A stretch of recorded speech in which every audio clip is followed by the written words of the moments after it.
a black former pirate and a white aristocratic vampire walk into a bar in Charleston in the 1800s. Mayhem ensues. Hello, welcome back to Loriana's Baddie. Today I am joined by my lovely co-host Muffin. So I meant to get this video out earlier, but I don't know about y'all, but for me, 2022 has taken a look at 2020 and 2021 and been like, I am coming for you. It's just been crazy. But anyway, I wanted to give some quick reviews of all the books I read in the month of March. My rating scale goes like, it's very rare for me to give something 5 stars, or we'll say 5 bats up. For something to get 5 stars or 5 bats up for me, it has to be like just amazing, like really touching me, like on some deep emotional or intellectual level, and or something that I would something I would read again. So very rare. A lot of I give it a lot of 4s, and lower down on the scale, like 1s and 2s don't happen very often. I will probably just quit reading a book at this point if it's that bad. Although that's kind of a mortal sin in my book to not finish reading something, but it's like nobody got time for that anymore. So I do receive a lot of ARCs or advanced reader copies, which are free copies of a book that authors or different services will send out in order to drum up reviews on release day. So I'll let you know whether something I've received is an ARC, or if I borrowed it from the library. Love some ebooks from the library, or if it's something that I've purchased, or it's just been on my Kindle. So the first book I read for the month of March is a book called Whiskey and Wine by Rebecca Gannon. Here's the cover. This is a book about a lady named Leah who is a workaholic event planner in her aunt's very successful event planning company. She gets called in last minute to go run a multi-week event at this ice wine festival up near Niagara Falls, but on the Canadian side. And the owner of this winery where the ice wine festival is, or part of it, is a man named Ben, who's a former hockey star who's very grumpy and just kind of wants to be left alone and is very set in his ways. So they kind of have this insta-love thing going on, which I don't really understand because we don't get his side of the story. We just see it from Leah's. And at the beginning of the book, they don't really make a big deal about it, but in the drama part, it's just repeated over and over again that she's a curvy woman, and I'm like, yeah, representation, but it's just like every other page, like, let it go. So overall, I thought the book was okay.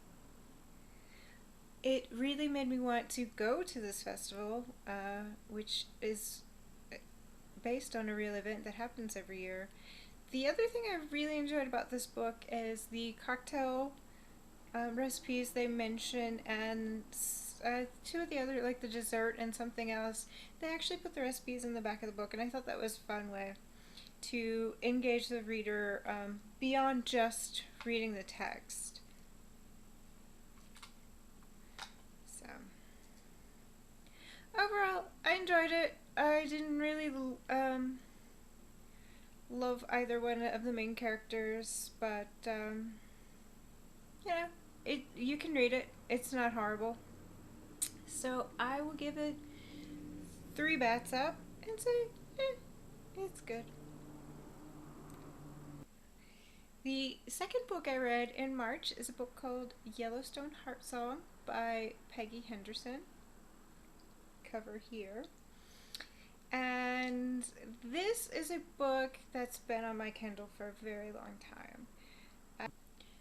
I started doing this thing recently where if I can't decide what I want to read or don't have any arcs lined up, then I go to my Kindle library and I look at the oldest book that I've downloaded that I haven't read. And usually this is something that I got for free, like, you know, from BookBub or like an Amazon recommendation that's like, hey, this book is free today, you might like it. And, you know, I will download free books all day long. So this book has been on my Kindle forever, and I just read it. It is a time travel romance about this nurse that meets this old guy in the ER, and he she thinks he's a crazy old man because he says he can send her back in time, and so she dares him to, and he actually does send her back in time to Yellowstone in like the early 1800s, I believe. And she winds up meeting this man who basically saves her. I mean, she's kind of like outdoor savvy, but she makes some mistakes and kind of gets trapped. So she's stuck back in time for a long time. They sort of move back and forth between time, and again, I thought the characters were well developed. I just didn't love any of them. I wasn't like super invested. I have heard that the second book is better because this is the first in a series of 9 with a whole bunch of like novellas as well. So I might read the second book and see if that's more gripping. But overall, again, it was just good. It was just okay. So another 3 bats up, 3.5. This is a little. I did like this one a little bit better than Whiskey and Wine. Oh, I should mention that Yellowstone. I should mention that Yellowstone Heartsong is a relatively clean book. I would say it's maybe like PG-13. I think there was like one sex scene, which was still pretty mild.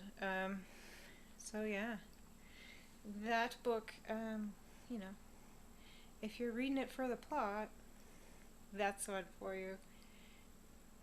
So the third book I read is again another arc, and it is called Whiskey Dream by Taryn Rivers. Whiskey seems to be the theme of the month for March. Maybe St. Patrick's Day, I don't know. If you follow me on other social medias, you know that every year when my Ancestry DNA updates, I get less and less Irish and more Scandinavian. Maybe from hanging out with this young lady here. Mostly British, though. Anywho, so Whiskey Dream is book 2 in this series, the Whiskey Falls series. And I have not read the first one, and I didn't know it was the second book in a series. I will say, having read it, that I think you need to read the first book. There's some major plot points that I'm assuming are in the first book that just get kind of glossed over in Whiskey Dream. And there are a lot of side characters, so it's really hard to keep track of who's who. So the 2 main characters in Whiskey Dream are Rose, who is she moves to town to open a floral shop. She was raised by preppers, like on a compound, and he was a dog sledding champion. So she kind of wants to break out of that mold and do something on her own. So she moves to Whiskey Falls, and meets this guy Eric, who's ex-military.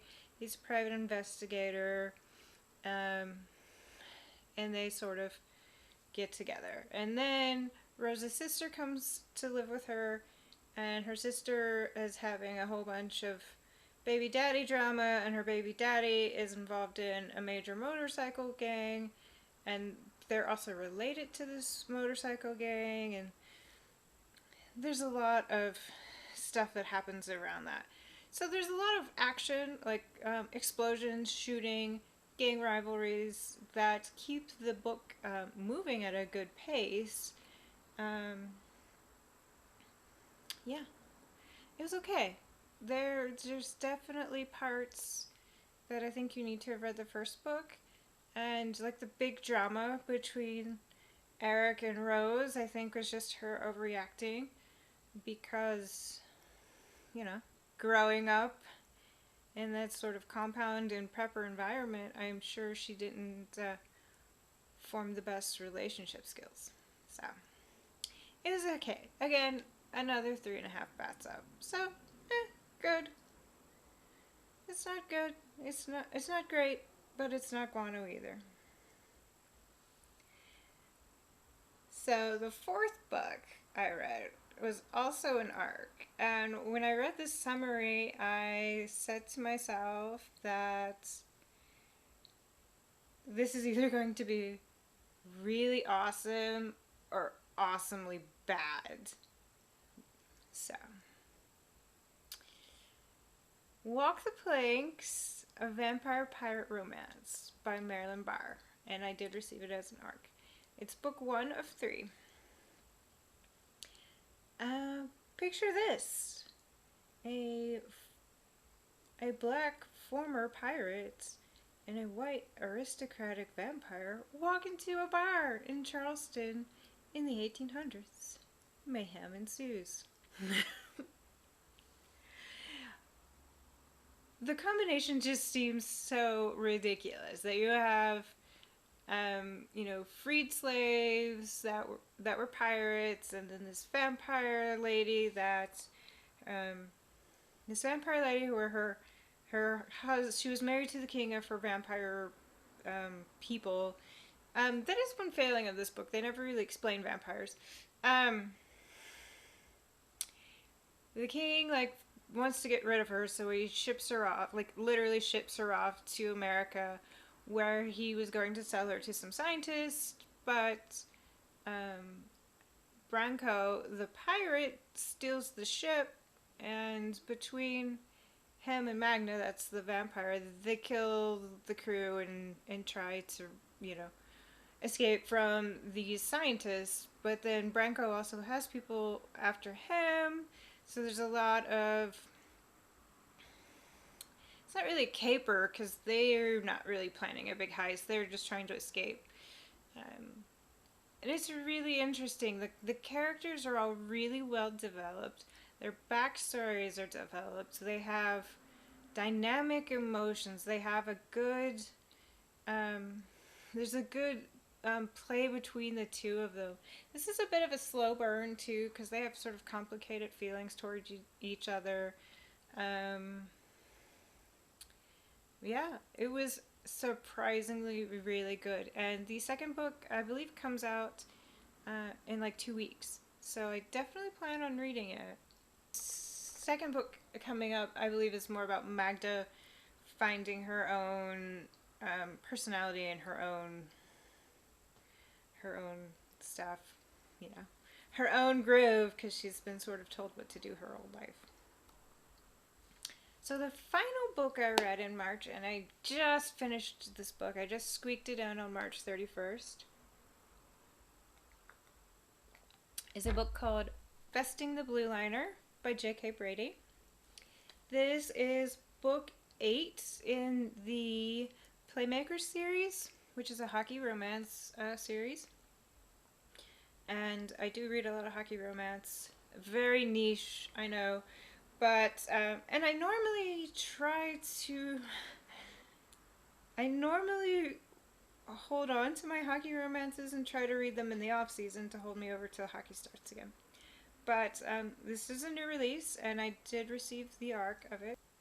It is book number 8 in the series, but you definitely don't need to read the previous books. I mean, you can. For the most part, they're really good. There were one or two that I just thought were okay. But J.K. Brady is the master of the slow burn, and her books are longer than the average romance book. It's not like a really quick read. So it takes a little bit longer to get to the action. But they're worth it because the characters, you really get to know them. They're really developed. The relationships make sense. It's not like insta love or, some sort of like, ooh, fate, none of that. So they're very believable, and you really get sucked into them. So in this one, Cam is a defenseman. And in the off season, he really just wants to hang out in his mountain cabin and chill and be by himself with him and his dog. But he's out one day and he runs across his neighbor who has like flipped over her ATV and she's pinned. Her name's Tara. And so he helps her out, and they kind of butt heads for a while. They just kind of, not so much like enemies to friends or enemies to lovers, but they do like kind of snipe at each other a bit. But then there's this massive storm. The road gets washed out. He doesn't have power. He hasn't bought a generator yet.